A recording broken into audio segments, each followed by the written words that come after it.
तुमच्या भावाने ना आज डायरेक्ट इडलीच बनवली. खायला या आणि कमेंटमध्ये जाऊन सांगा कसं काय झाले ते. आणि स्वयंपाकाच्या बाबतीत आपला नाद नाही करायचा.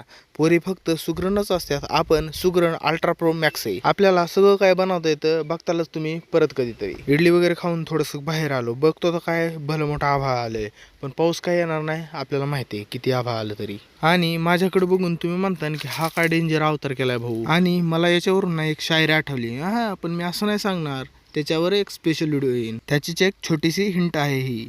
नंतरून थोडी राशीनला एंट्री मारली आणि कुणाला माहित आहे का ही राशीनची कोणती जागा आहे, कमेंट करा लवकर. नंतरून घरी जाताना थोडंसं थंडगार होऊन जावं म्हणलं. थोडंसं पुढे येऊन बघतो काय तर लय डेंजर वारं सुटलं होतं. नुसता धुरा धुरा, पाऊस तर काय कुठं नव्हता, पण नुसता धुरा, माती येते वारं येते, माती येते वारं येते. आणि त्याच्यामधनंच होलगडत कस तरी गाडी घराकडे आणली. पण तुम्ही ना लाईक केल्याशिवाय, फॉलो केल्याशिवाय आणि कमेंट केल्याशिवाय जायचं नाही बरं का. आधी तसं करून घ्या आणि मग जावा.